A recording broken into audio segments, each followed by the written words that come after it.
como também a nomeação e contratação necessária à instalação ou ao funcionamento inadiável de serviços públicos essenciais estão ressalvados da vedação estabelecida na legislação eleitoral.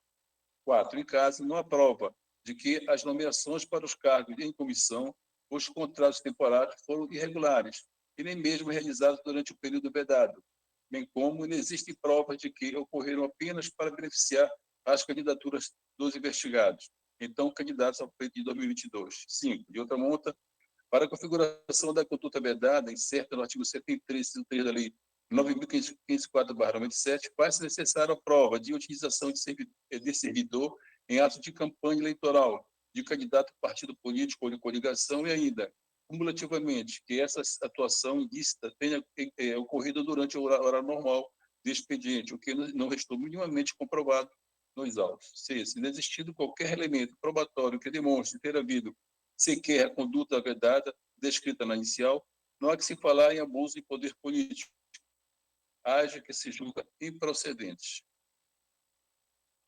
Em discussão? Como ninguém discute improcedência da AES nos termos do voto. Obrigado, doutora. Vamos ao feito de número 2. Um recurso eleitoral. Relatora desembargadora doutora Rosa de Fátima Navegante de Oliveira. O vistor é o doutor juiz federal José Ayrton de Aguiar Portela. Neste feito, nós superamos as preliminares. O voto do mérito da nobre relatora foi conheço do presente recurso e voto pelo seu provimento, a fim de reformar a sentença proferida pelo juiz da 24ª Zona Eleitoral de Conceição do Araguaia, para reconhecer a procedência do pedido formulado na ação de investigação judicial eleitoral, em virtude da ocorrência da fraude à cota de gênero, praticado pelo partido PSD, no contexto das eleições municipais de 2020, com fundamento no artigo 10, parágrafo 3º da Lei das Eleições. Eu, divergido o voto, mantendo a sentença recorrida. Dr. José Maria Rodrigues Alves Júnior acompanhou o voto da relatora. Dr. Juiz Federal José Ayrton de Aguiar Portela solicitou vista dos autos. Não houve votação dos demais membros. Vossa Excelência tem a palavra, doutor José Ayrton. Obrigado, senhor presidente. Bom dia a todos. Trata-se de recurso eleitoral interposto contra a sentença do juízo da 24ª Zona Eleitoral de Conceição do Araguaia, cujo dispositivo julgou improcedentes os pedidos formulados em ação de investigação judicial eleitoral ajuizada pela coligação Governo Humanizado, em desfavor do PSDB de Conceição do Araguaia e seus respectivos candidatos e candidatas ao cargo de vereador nas eleições municipais de 2020, em razão de suposto descumprimento do artigo 10, parágrafo 3º da Lei das Eleições. Na 76ª sessão plenária, ocorrida em 24 de outubro, a eminente relatora, a doutora Rosa de Fátima Navegante de Oliveira, votou pelo provimento do recurso para reformar a sentença do juiz a qual determinar a anulação do DRAP do PSDB de Conceição do Araguaia, com a anulação dos respectivos registros de candidatura, e ainda determinar a cassação do mandato do vereador Josiel de Souza Lima e, por último, aplicar a sanção de inelegibilidade às candidatas fictícias, ao presidente do partido e ao vereador eleito. Nesta sessão, peço vênias à eminente relatora e apresento parcial divergência, especificamente quanto aos sujeitos alcançados pela sanção de inelegibilidade. Esclareço que acompanhe Sua Excelência quanto ao reconhecimento da fraude praticada pelo PSDB de Conceição de Araguaia. Como demonstrado em seu voto, as 4 candidaturas femininas impugnadas obtiveram votação ínfima, não realizaram atos de campanha e apresentaram prestação de contas padronizadas no valor de R$ 86,35. Tais circunstâncias fáticas têm sido reiteradamente reconhecidas como fraudulentas pela Corte Superior Eleitoral. Em acórdão publicado em 11 de outubro de 2023, o tribunal reafirmou o entendimento de que a fraude à cota de gênero deve ser aferida caso a caso, a partir das circunstâncias fáticas de cada hipótese, notadamente levando-se em conta aspectos como falta de votos ou votação ínfima, inexistência de atos efetivos de campanha, prestação de contas zeradas ou notoriamente padronizadas entre as candidatas. O direito eleitoral sancionador comporta dois modos distintos de responsabilização. Conforme ensina o professor Rodrigo Lopes Írio, no transcurso do processo eleitoral, a sanção do candidato pode ser aferida tanto a partir de sua responsabilidade subjetiva, conduta, participação ou anuência, como através de uma responsabilidade por ato de terceiro, na condição de beneficiário. Nesse caso, centrada na violação concreta ao bem jurídico, tutelado pela norma eleitoral. A sanção de inelegibilidade tem natureza personalíssima, incide apenas em quem efetivamente praticou a conduta ilícita ou com ela anuiu. Nesse sentido, voto sob relatoria do ministro Luiz Felipe Salomão, de 8 de março de 2021. Por isso, nos casos de fraude à cota de gênero, é até possível que o vereador eleito tenha mandato cassado, pois sua candidatura e até sua eleição foi beneficiada por ato fraudulento praticado pelo partido. Contudo, para que o vereador eleito seja alcançado pela sanção de inelegibilidade, é necessário prova de que ele tenha, de alguma forma, contribuído para a fraude. Essa distinção vem sendo feita desde o julgamento do lead case em matéria de fraude à cota de gênero, no RESP número 193/92, Piauí, publicado em outubro de 2019. No voto condutor do julgado, registrou-se que, aspas, evidenciada a conduta que comprometa a disputa eleitoral, quebrando a isonomia entre os candidatos, impõe-se cassar os registros ou diplomas de todos os beneficiários, cabendo ao órgão julgador definir sua atuação no ilícito apenas para o fim de inelegibilidade, que possui natureza personalíssima. Em recente julgado, a Corte Superior Eleitoral registrou que as sanções aplicadas aos candidatos eleitos e às candidatas fictícias são diversas e independentes. Para os candidatos eleitos, a procedência da ação impõe a cassação do diploma e, caso tenha participado da fraude, a declaração de inelegibilidade. Para as candidatas fictícias, em razão do evidente insucesso na disputa eleitoral, apenas a sanção de inelegibilidade. Esse é um voto cujo relator foi o senhor ministro Mauro Campbell, publicado em 17 de março de 2023, um julgado bastante recente. No presente caso, entendo que a sanção de inelegibilidade não deve alcançar o vereador eleito Josiel de Souza Lima, pois não há nos autos nenhuma prova de que ele tenha, de alguma forma, contribuído para o registro das candidaturas fictícias. Portanto, a sanção deve restringir-se ao presidente do PSD de Conceição do Araguaia, senhor Fausto Diogo Dias Barros, responsável pela cooptação das candidatas e posterior registro. 2, as candidatas fictícias Crislane dos Santos Rego, Lauanda da Silva Moreira, Francisca Geralda Lopes e Terezinha de Jesus Souza, por terem efetivamente praticado a fraude. Por essas razões, peço mais uma vez todas as vênias à eminente relatora e apresento parcial divergência apenas quanto aos sujeitos alcançados pela sanção de inelegibilidade, por entender que o vereador Josiel de Souza Lima não teve participação direta no ato fraudulento. É como voto, senhor presidente. Muito obrigado, doutor José Ayrton de Aguiar Portela. Em discussão, senhor presidente. Vossa Excelência já votou, né? Já. Mas eu queria saber se eu poderia fazer um pequeno retrocesso no voto. Claro, pô, não. Porque realmente, acompanhando o voto do nobre Vistor, eu verifiquei que o vereador eleito realmente não existem provas de que ele participou da fraude. Então, eu mantenho aquilo que eu disse na sessão que nós julgamos, o voto da relatora está brilhante, irretocável, mas nesse ponto, doutora Rosa, eu vou acompanhar o voto da divergência em relação a essa questão de afastar a inelegibilidade ao vereador eleito. É apenas para modificar essa parte no voto, senhor presidente, que eu proferi na sessão do dia 24 de outubro. Obrigado. Tá. Presidente, Ok. Continua a discussão. Pois não. peço a palavra. Muito obrigado.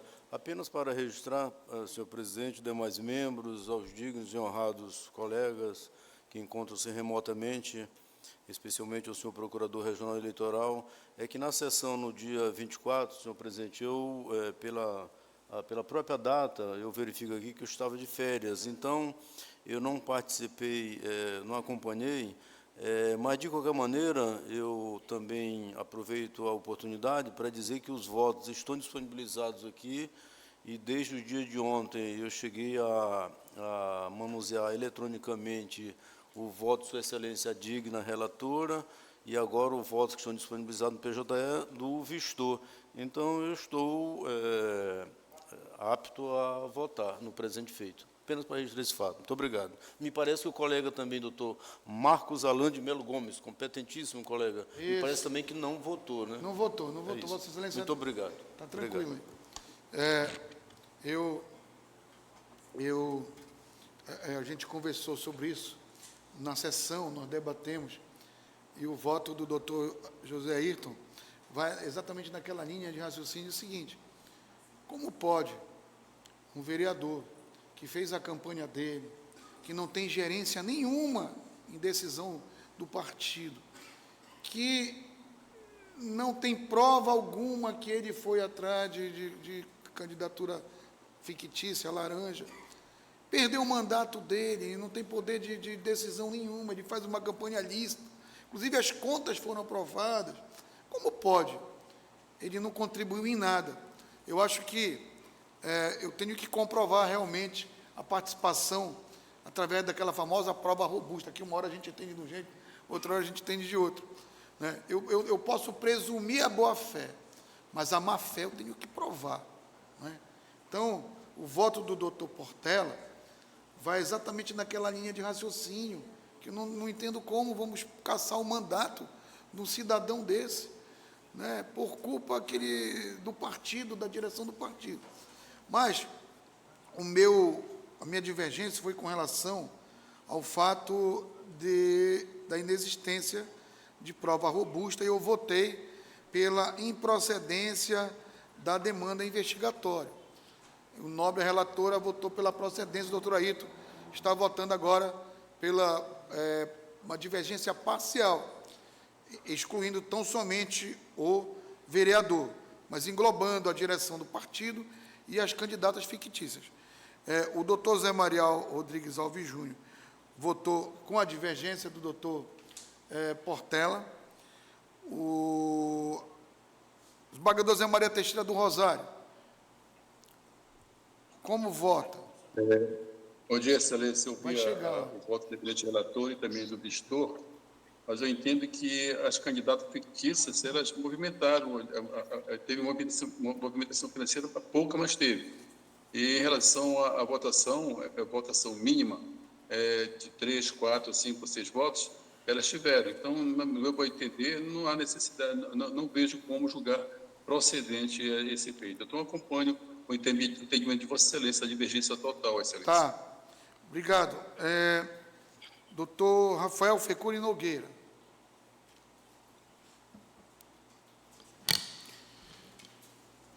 Senhor presidente, eu acompanhei bem a sessão anterior, relembro exatamente do voto da eminente doutora Rosa e a divergência.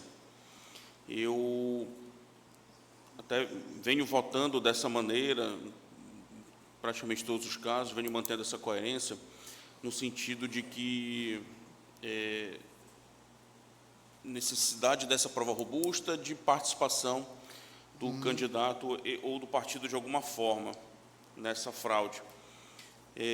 A questão é que nós, enfim, embora eu tenha a minha reflexão sobre esse tema, eu tenho constatado que o Colen do TSE tem pensado de forma diferente, inclusive da forma como eu tenho pensado. E eu trouxe aqui dois casos, na verdade, um de Porto de Mós e um de Baião, em que nós decidimos aqui, inclusive, com um voto meu, pela improcedência, e o TSE reformou a unanimidade, entendendo que presente esse pacote aí que entende, esse conjunto desses fatos, entende que há a fraude. Portanto, e acrescento ainda um outro julgado, isso só para se ater aos julgados que nós julgamos improcedente, embora eu tenha pensamento, ressalve o meu pensamento pessoal, há um caso que está também pendente de julgamento, e Vossas Excelências talvez recordem, é um caso de uma vereadora eleita aqui de Belém, pelo PSD, eu não recordo o nome dela, em que também havia uma candidata que foi considerada laranja, era uma candidata que era lutadora de MMA, nós julgamos aqui a unanimidade, por maioria de votos, entendemos que não houve a fraude, inclusive eu votei nesse sentido de que não havia fraude, mas ficou 4-3, salvo engano, doutora Karina, Luzia Nádia e Diogo, se eu não me engano, ficaram vencidos, e chegando no TSE já encaminhado com 3 votos para reconhecer a fraude, houve um pedido de vista do ministro Raul Araújo, de modo que, apenas para concluir, eu tenho uma posição acerca do tema, concordo com Vossa Excelência acerca dessa prova robusta, mas me parece que a gente está aqui decidindo, contrariando o que o TSE tem entendido sobre esse tema.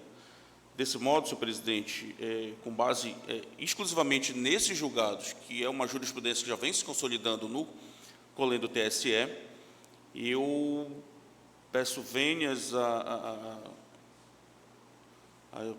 eminente relatora e ao eminente presidente que divergiu, e entendendo aqui uma solução temperada entre as duas posições, eu vou acompanhar, pelos motivos que acabei de expor, a divergência parcial lançada pelo eminente doutor Ayrton Portela. Só para esclarecer, cada caso é um caso. Naquele caso de Portimós, a cidadã não teve nenhum voto, não é? Então, realmente, é diferente. Mas essa conclusão do doutor Portela, que exatamente vai na linha do nosso pensamento, nós não podemos punir o cidadão que não participou. Então, tem que punir a direção do partido ou outras pessoas que participaram. Mas o cidadão perdeu o voto, perdeu o mandato dele, né? Doutor Edmar. Obrigado, senhor presidente. Senhor presidente, pelo que for exposto no momento e também pelo que está coletado nos autos,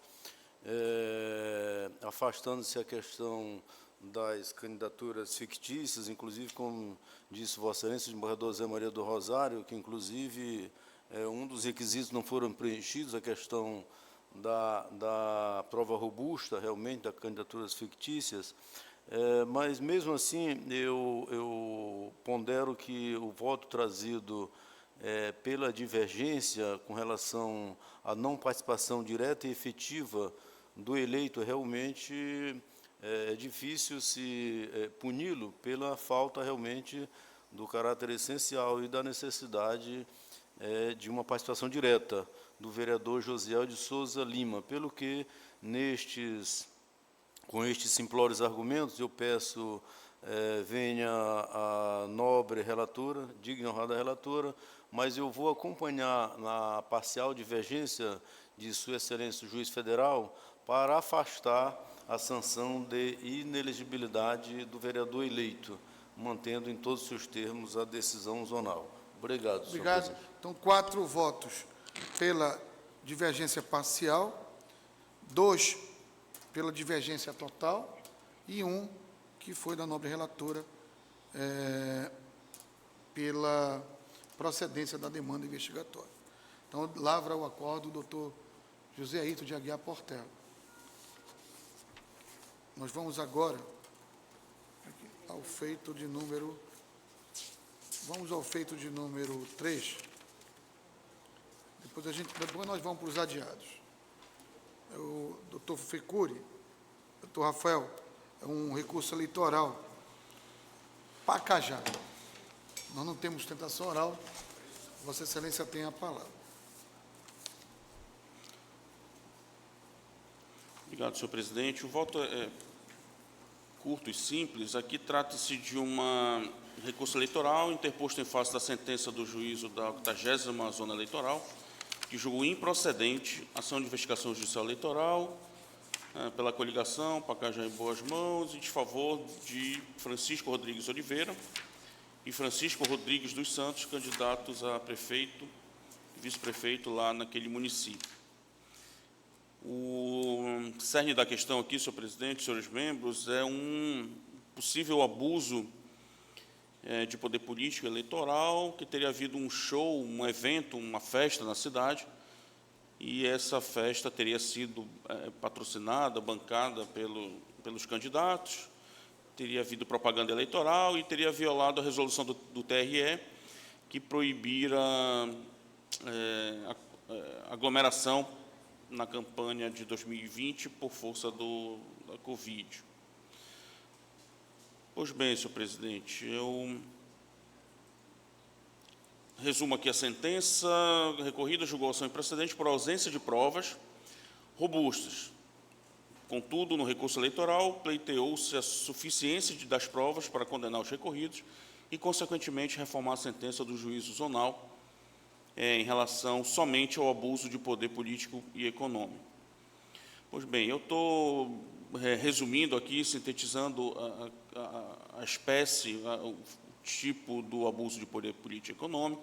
Cito aqui o artigo 22 da Lei Complementar 64, afirma a gravidade desse ilícito eleitoral, bem como o entendimento jurisprudencial da necessidade de prova robusta, e analisando aqui especificamente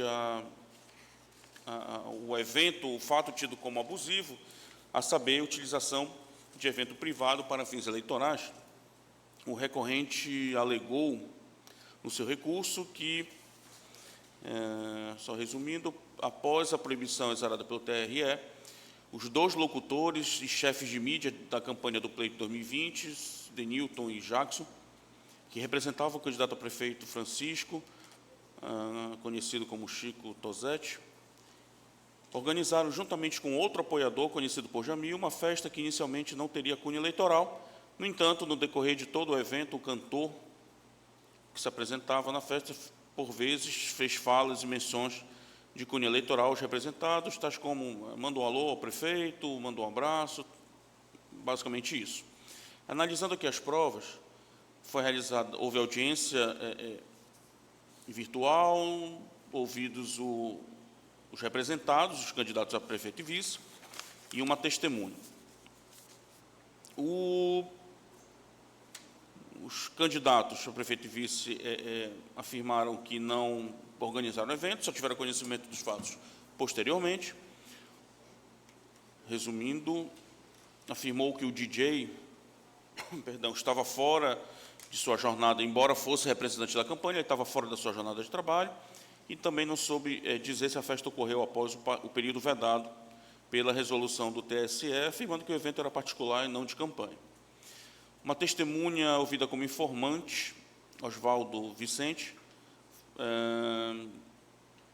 porque ele possuía vínculo com os vencedores do pleito, ele afirmou que os organizadores do evento eram Jamil e Denilton, asseverou que o DJ Jackson e Denilton trabalharam na campanha de Chico, aduziu ter ocorrido menção aos candidatos, narrou as falas do cantor e locutor, nas quais se utilizavam expressões como merecedor da reeleição, fez um bom trabalho, etc. Entendo que não há se falar em abuso de poder político, pois não consta nos autos nenhuma prova que ateste a utilização de recursos financeiros, públicos e ou privados, para desequilibrar o pleito eleitoral, bem como inexistem provas a respeito da realização da festa ter sido patrocinada pelos recorridos.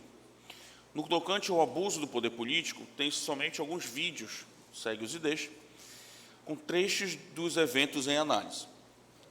Nos vídeos, observa-se a presença de aglomeração de pessoas e o agradecimento dos locutores em razão do apoio prestado pela Prefeitura de Pacajá. Contudo, tais vídeos não possuem o condão de comprovar isoladamente a ciência ou planejamento dos eventos por parte dos recorridos. Depoimento do senhor Oswaldo, entendo não ser apto, foi ouvido na condição de informante, entendo insuficiente. Doravante, os áudios presentes aos autos também não são aptos a comprovar a ocorrência do abuso de poder político, não contém o código hash, bem como também sequer identifica as pessoas que gravaram esses áudios.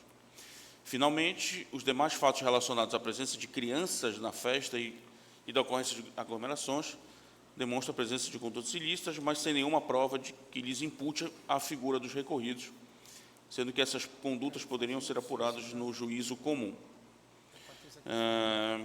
Caminhando ao final, senhor presidente, entendo que aqui não há prova que ligue os candidatos ao evento que foi realizado, era um show. Desse modo, a mera menção, a mandar um alô para o candidato, para o prefeito, não há como configurar abuso de poder político ou econômico. Desse modo, acompanhando a sentença zonal, o parecer ministerial, conheço do recurso, porém, nego-lhe provimento, mantendo em toto a sentença zonal. É como voto. Muito obrigado. Em discussão. Alguém discorda da conclusão do nobre relator? Então, mantida a sentença no termo do voto, acompanhando, inclusive, o parecer do Ministério Público. Obrigado, doutor Rafael. Vamos agora aqui ao adiados, né? Temos dois feitos adiados. O primeiro é um recurso eleitoral. O relator, doutor José Maria Rodrigues Alves Júnior. Vossa Excelência tem a palavra. Bom dia, senhor presidente. Bom dia, nobres membros desta Corte Eleitoral, digno representante do Ministério Público, serventuários desta Casa, advogados. Senhor presidente, o voto é curto, passarei a leitura dele.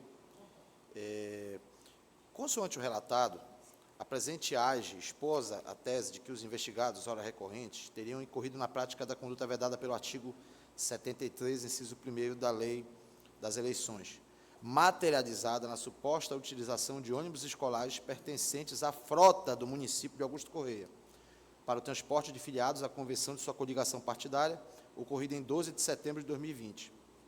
Para a comprovação do alegado, a coligação recorrida, em sua exordial, trouxe aos autos um conjunto de imagens e vídeos registrando a utilização dos veículos que possuíam um símbolo escolar colado em seu exterior. Em sua defesa, o recorrente confirma ter utilizado os veículos que constam das imagens juntadas à inicial para o transporte de militantes. A convenção partidária realizada em 2 de setembro de 2020. Logo, a presente controvérsia gira em torno de atestar se os ônibus utilizados seriam, ao momento da convenção partidária, bens pertencentes à administração pública municipal de Augusto Corrêa. Aqui eu cito o artigo em que é proibido a utilização de bens móveis ou imóveis pertencentes à administração direta ou indireta. Faço aqui um arrazoado do critério utilizado pelo legislador, de que os bens, da utilização desse critério, os bens pertencentes às concessionárias de serviço público, né, pessoas de direito privado, aplica-se o regime jurídico civilista. Prosseguindo, abordando o tema, Santos, aqui cito uma doutrina, também traz à luz da obra do autor espanhol Gaspar Arinho Ortiz, para quem, em direito público, seria mais importante a função, o destino e o fim das coisas do que sua titularidade formal, de modo que o Estado não importa acumular patrimônio, mas deter potestade sobre ele. Assim sendo, a natureza pública de um bem advém de sua afetação ao serviço público, que funcionaria sobre a coisa como um título de potestade. Aqui prossigo, fazendo um arrazoado doutrinário e legal sobre o tema, e aí, adentrando mais ao mérito. Feitas essas considerações, passaremos à análise do caso concreto. Conforme relatado, os recorrentes foram acusados de utilizar ônibus destinados ao transporte escolar municipal para transportar militantes e filiados à convenção de sua coligação partidária. Em resposta, confirmaram a utilização dos ônibus registrados em foto e vídeo juntados pela recorrida, mas alegando não pertencerem ao patrimônio da Prefeitura Municipal de Augusto Corrêa. Ora, conforme o exposto anteriormente, é ser disso que o caráter público de um bem não está atrelado necessariamente à titularidade que a administração detém sobre ele. Desse modo, o fato de que os ônibus utilizados pelos recorrentes não fariam parte do patrimônio da Prefeitura não possui o condão de afastar a ilicitude da conduta investigada. O que se deve aferir, portanto, a meu ver, é se os veículos estavam ou não, ao momento da convenção partidária, afetados a uma finalidade pública. Para tanto, os recorridos, em sua inicial, alegaram que, abre aspas, os ônibus utilizados na convenção possuem contratos com a Prefeitura Municipal de Augusto Corrêa. Como é possível notar que constam nos ônibus o símbolo colado de transporte escolar. Além de salientar, abre aspas novamente, a notoriedade de que estes meios de transporte são utilizados para transportar os alunos de diversas comunidades da cidade de Augusto Corrêa na época letiva. Fecha aspas. Os recorrentes contestaram o alegado, afirmando que os contratos de transporte escolar encontravam-se suspensos em razão da pandemia da Covid, à data da convenção partidária, realizada em 12 de setembro de 2020. Posteriormente, ainda na fase instrutória, juntaram aos autos resposta ao ofício número 014/2020, o ID 213-79063, da Secretaria Municipal de Administração, confirmando o teor de suas alegações.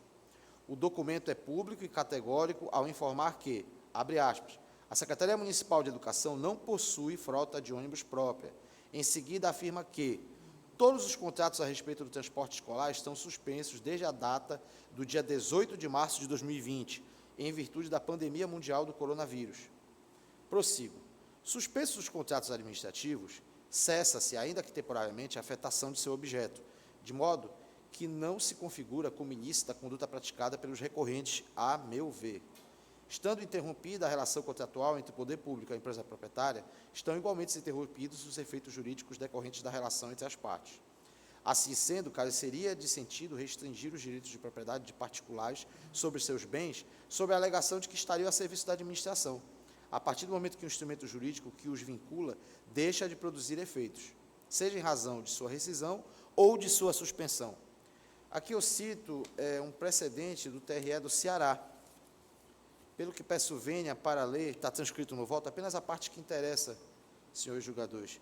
Item 4.2. Neste aso, os bens utilizados, ônibus, são pertencentes a particulares e não constituem patrimônio público.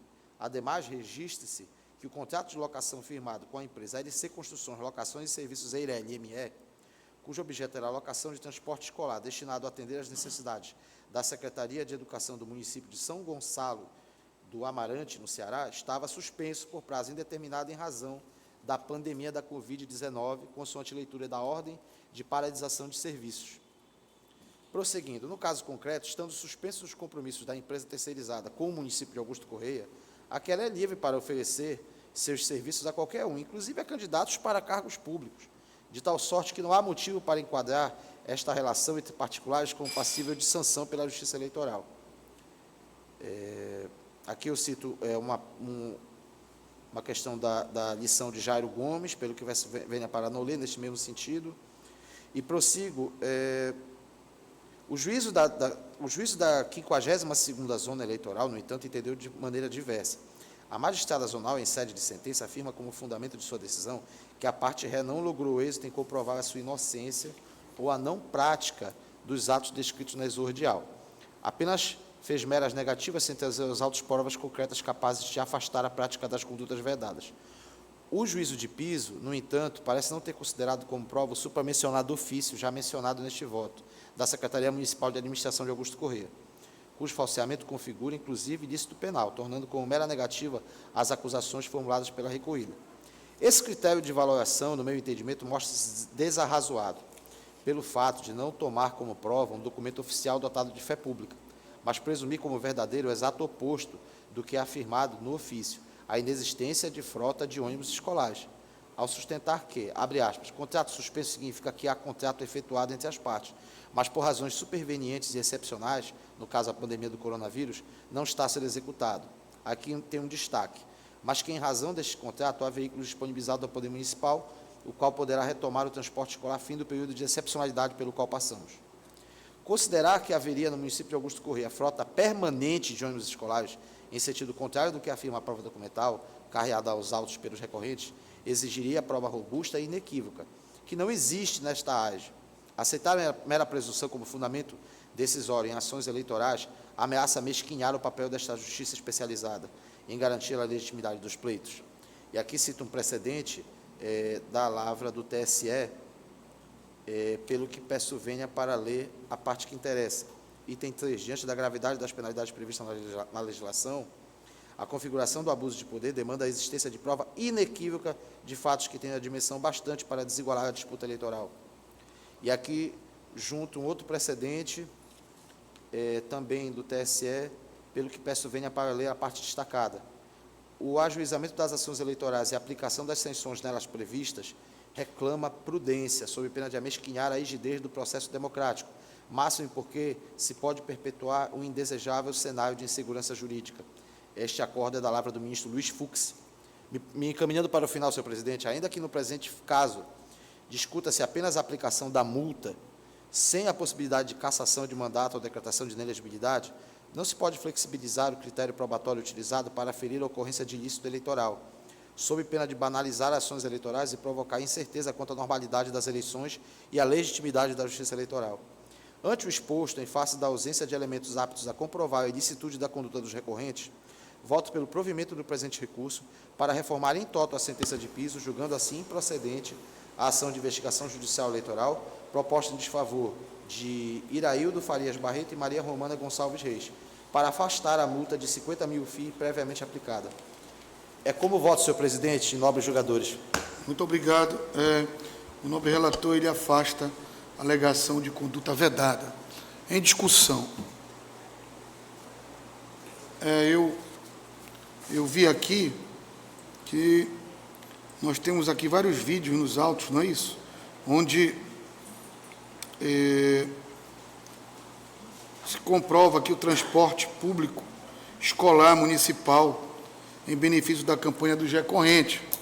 Eu vejo que está caracterizado no meu entendimento aqui essa conduta vedada. Eu vou usar em divergir de Vossa Excelência, eu vou acompanhar aqui o Ministério Público, vou acompanhar o juiz zonal e conheço, e o meu voto é no sentido de manter a sentença que